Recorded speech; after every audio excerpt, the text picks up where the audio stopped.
Good morning guys. तो हमने जैसा कि पिछली क्लास में गुर्जर प्रतिहार के बारे में पढ़ा था, उसमें कन्नौज का महत्व रह गया था और उसके बारे में आज हम आपको इस स्लाइड में बताएंगे।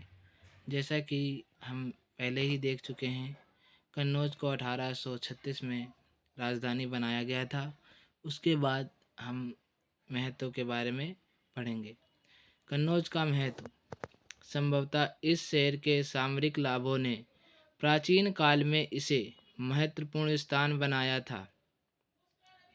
यह शहर गंगा के दाहिने किनारे पर एक चट्टान के ऊपर बसा हुआ था। ये क्षेत्र वास्तव में उस समय वाणिज्यिक और संचार का राजमार्ग था।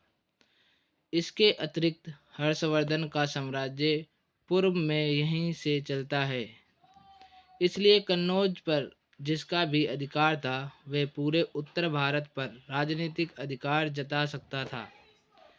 प्रशासन की सामान्य प्रणाली क्या थी?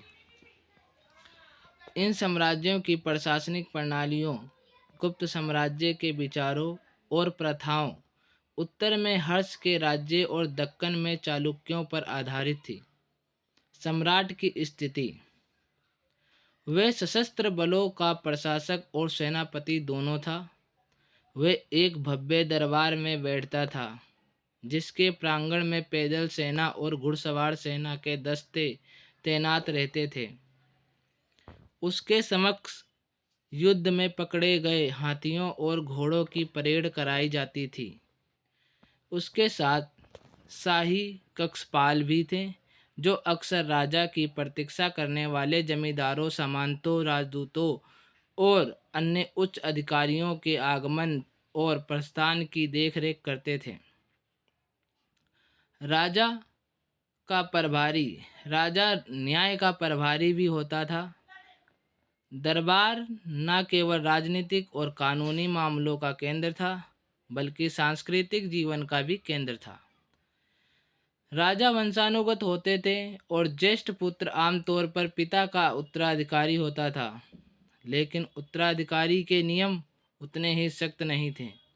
ज्येष्ठ पुत्र या अन्य पसंदीदा पुत्र को कभी कभी शासक के युवराज या उत्तराधिकारी के रूप में नामित किया जाता था। उसी स्थिति में युवराज राजधानी में रहते थे और प्रशासनिक कार्यों में सहायता करते थे। कुछ अवसरों पर राजा के दरबार की स्त्रियां भी दरबार में जाती थीं और अरब लेखकों के अनुसार वे अपना मुंह भी नहीं ढकती थीं। राजा, महाराजा धीराज, परम भट्टारक आदि जैसी उपाधियां धारण करते थे और स्वयं को चक्रवर्ती या सभी भारतीय सम्राटों में महानतम घोषित करते थे। प्रशासन व्यवस्था कैसी थी? तो अब हम देखेंगे कि इनकी प्रशासन व्यवस्था कैसी थी। राजकुमारों को ज़्यादातर प्रांतीय राज्यपालों के रूप में नियुक्त किया जाता था और कुछ दुर्लभ मामलों में राजकुमारियों को भी सरकारी पदों पर नियुक्त किया जाता था। उदाहरण के लिए, एक समय के लिए एक राष्ट्रकूट राजकुमारी अमोघ वर्ष की बेटी चंद्रबलाबे ने रायचूर दोवाब का प्रशासन अपने हाथ में लिया था।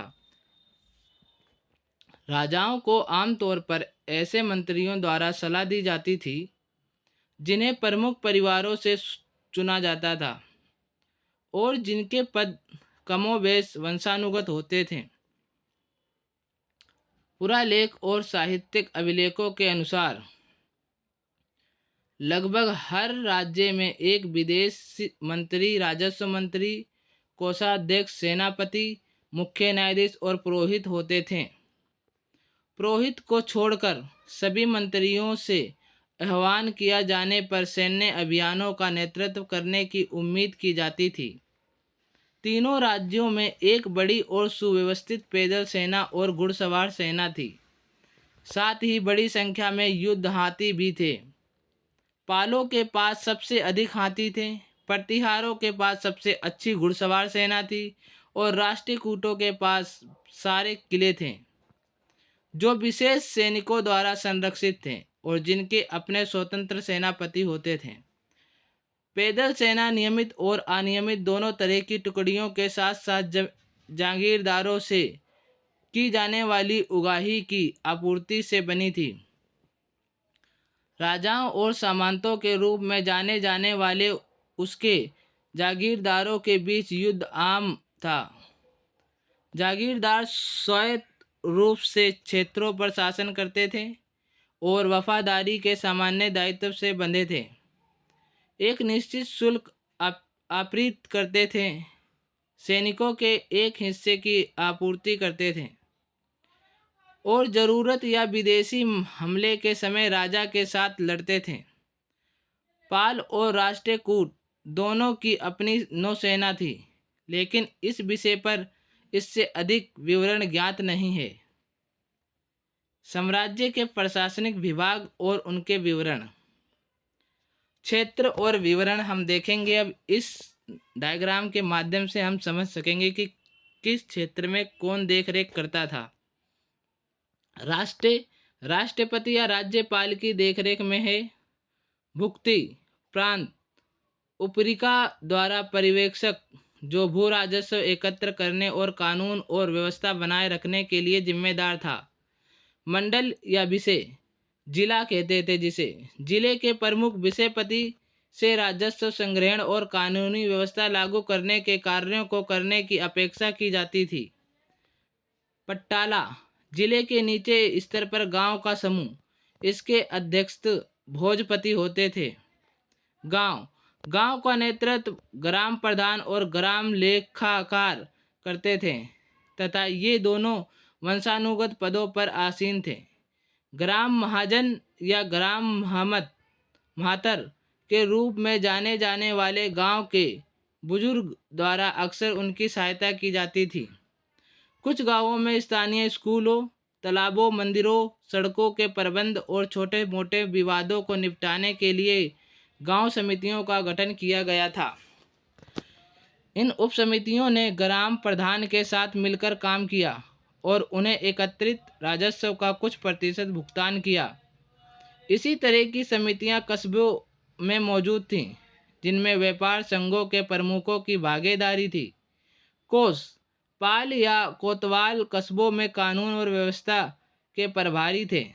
अब हम देखेंगे कि इनकी धार्मिक नीति किस प्रकार से चलाते थे और क्या अपनाया इन्होंने अपने धर्म के प्रति।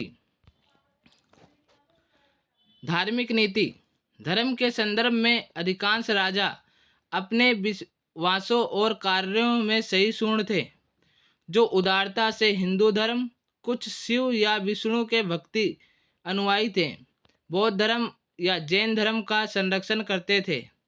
राष्ट्रकूट राजाओं ने मुसलमानों का स्वागत किया और उन्हें अपना विश्वास फैलाने की अनुमति दी। राजाओं को पहले के समय की तरह सामाजिक पदानुक्रम का धारक माना जाता था और चतुवर्ण व्यवस्था का आम तौर पर पालन किया जाता था।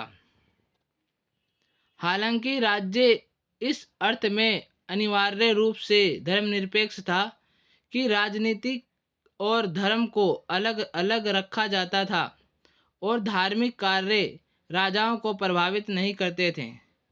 वाणिज्यिक एवं व्यापार और वाणिज्यिक मामला कैसे चलता था इनका। उत्तरी भारत में 750 से 1000 ईस्वी के बीच की अवधि को व्यापार और वाणिज्य के मामले में यदि गिरावट नहीं तो ठहराव की अवधि माना जाता था। यह मुख्य रूप से रोमन साम्राज्य के पतन के कारण हुआ, जिसके साथ भारत के पहले काफ़ी समृद्ध व्यापारिक संबंध थे। इस्लाम के उदय के कारण ससानी साम्राज्य ईरानी के पतन का भी भारत के स्थलीय विदेशी व्यापार पर प्रभाव पड़ा, क्योंकि सोने और चांदी में भारत की संपत्ति मुख्य रूप से अनुकूल विदेशी व्यापार के कारण थी। 8वीं और 10वीं शताब्दी के बीच विदेशी व्यापार में गिरावट के कारण उत्तरी भारत में सोने के सिक्कों की कमी हो गई थी। आश्चर्यजनक रूप से इस अवधि के दौरान दक्षिण भारत और दक्षिण पूर्व एशिया देशों के बीच व्यापार में वृद्धि हुई।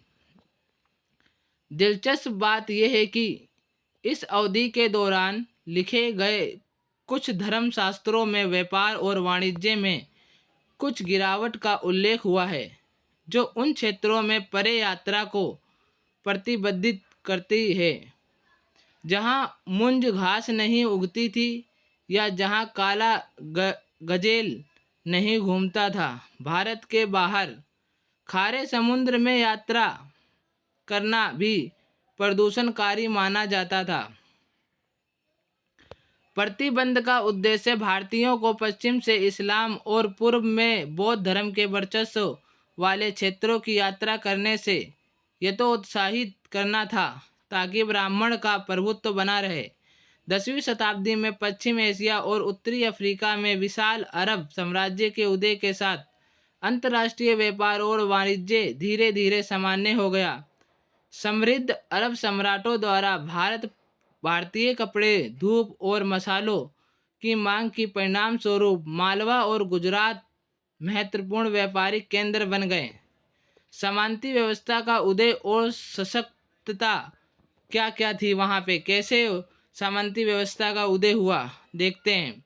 लगभग सभी अधिकारियों को लगान मुक्ति, भूमि के अनुदान के साथ मुआवजा दिया गया था, जिसके कारण वंशानुगत राजस्व अधिकारियों का उदय हुआ, जिन्हें नाद गबूंदा या देश ग्रामकूट के रूप में जाना जाता था। महाराष्ट्र में उन्हें बाद में देशमुख और देश पांडे के रूप में संदर्भित किया गया। नियमों द्वारा अपने अधिकारियों को भोग या रियासतों के रूप में दिया गया राजस्व उगाही का कार्य सैद्धांतिक रूप से अस्थायी था, और जब भी शासक चाहता था तब इसे फिर से शुरू किया जा सकता था, लेकिन एक मुश्त विद्रोह या अनिष्टा के मामलों को छोड़कर ऐसा शायद ही कभी किया जाता था। इस वंशानुगत अधिकारियों की शक्ति में वृद्धि के परिणाम स्वरूप ग्राम समुदाय कमजोर हो गए और इन अधिकारियों पर राजाओं का नियंत्रण और अधिकार भी कम हो गया। परिणाम स्वरूप सरकार सामंती हो गई। सामंती समाज के विस्तार के दूरगामी परिणाम हुआ, क्योंकि इससे न केवल शासक को सामंती प्रमुखों पर अधिकार निर्भर बनाकर कमजोर कर दिया, बल्कि इसके परिणाम स्वरूप व्यापार में गिरावट आई और एक ऐसी अर्थव्यवस्था को बढ़ावा मिला जिसमें बड़े पैमाने पर अंतर्निर्भर गांवों से छोटे छोटे राज्य बने। हालांकि अव्यवस्था और हिंसा के युग में ये सामंती राज्य आम लोगों को उनके जीवन और संपत्ति की सुरक्षा भी प्रदान कर सकते थे। तो आज हमारे ये राष्ट्रकूट प्रतिहार पाल ये 3 त्रिपक्षीय युद्ध समाप्त होता है। ये 4th चैप्टर था, जिसमें मैंने आपको सभी त्रिपक्षीय युद्ध के बारे में सभी डिटेल से जानकारी दी है। और यदि आपको हमारी ये वीडियो पसंद आती है तो लाइक, शेयर एंड कमेंट ज़्यादा से ज़्यादा इसे शेयर करें, जिससे हमारे देश के नवजीवित प्राणी या नया जनरेशन ज़्यादा शिक्षित हो और बड़े बड़े मुकाम पर पहुँचे। धन्यवाद। Thank you.